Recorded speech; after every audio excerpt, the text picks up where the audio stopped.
Now, he ain't tell these jacklegs to be coming up here talking about, hey, see, what they preaching is prosperity. Yes, sir. Yes, sir. But see, that's why I'm going to go into the ministry.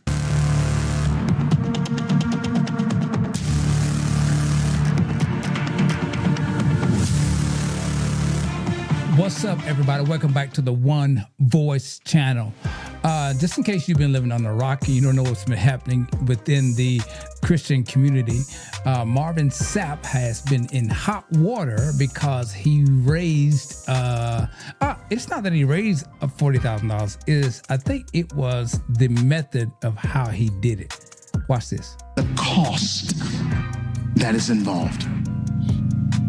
There's 1,000 of you. I said, close them doors. Ushers, close the doors. Close the doors. Close the doors. It's 1,000 that's watching online.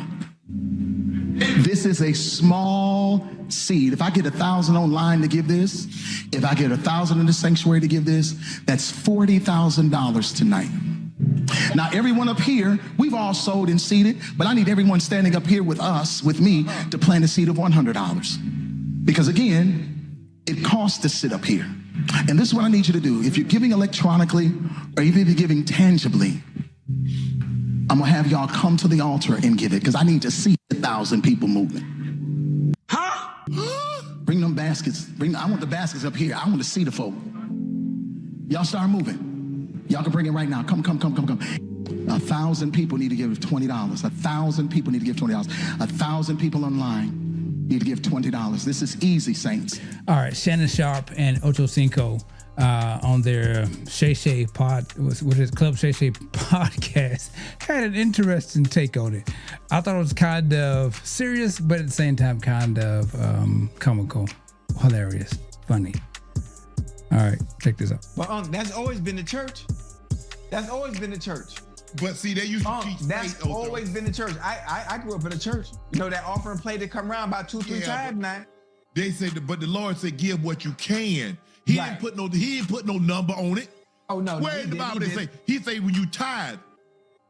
10% of your earnings now. Yes. 10% of your earnings. Now he will say in Malachi, I think it's through Malachi 3:8-11. He said, will a man rob God? He answers the question because he already know what you're gonna do. He said, where would I rob you? He said, in tithes and in offering. Oh. He said, bring your tithes to the storehouse and I'll open up the windows of heaven and pour you out of blessings that you will not be able to receive. That's what he said. Now, he ain't tell these jacklegs to be coming up here talking about, hey, see, what they preaching is prosperity. Yes, sir. Yes, sir. But see, that's why I'm going to go into the ministry. Now you cooking now. Ocho. Yeah. Hey, Ocho. Yes, sir.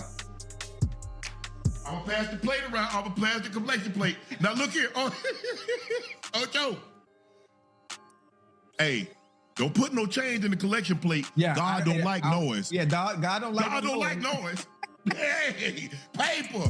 Listen, I need to go into the back. Listen. Hey, you know Marvin Sapp. Now the church. That's part of the building fund. The church need new windows. You ain't gonna tell me how much. You're not gonna tell me how much to give. He need a Rolex. Oh, he need a jet. Oh, he need a Rolls Royce. He need a Bentley. Yeah. Oh, he ain't gonna have a better. If I'm working harder, he ain't gonna have a better car than me. Not that I'm donating to. Yeah. Hey, well, one thing you got to understand now. I've never been in the pulpit. I've never been a preacher, but I do understand the work that come behind it. I do understand the studying and the hours and all the stuff that they have to go through when it comes to running the church and being a preacher. And I'm not gonna sit up here and preach because that's not me. I am not finna play with the Lord like that. But in the Bible, they playing with the Lord. Hold on, listen to me now. In the Bible, it says, God loves a cheerful giver. It doesn't tell you how much you got to give, though. Exactly. That's my point. That's it. Now, that's the only thing I don't agree with. Now, you ain't finna lock them goddamn doors and I got to get home and watch the basketball game because it's March Madness. Talk about something, I got to give you $1,000. Now, the devil is a lie. Now, you're going to open them doors and I'm going to give you what I can. Now, that's what's going to happen. Or we gonna have to tussle up here in this church. Yeah, then God gonna have to come down there and pull me up off you. He gonna have to. he gonna have to come down up off his throne because he's the Alpha and the Omega, the man that sits high and looks low. So he know I'm gonna be tearing your tail up in that church if you lock them doors and I can't get up out of there.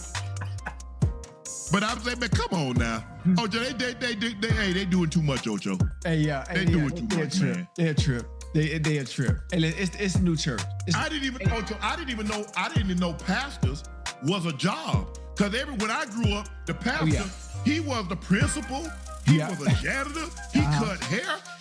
He wasn't no preacher full time. That wasn't the only job he had. Right. I swear, Ocho, I did not know that was a full-time job. Yeah. Chad, I mean, maybe it's just me. Maybe that was just a Southern thing. But yeah. Hey, man. My pastor was a teacher at the school, or he was the principal, or he was the custodian, he was the barber. Yeah. He did other things. He just didn't preach.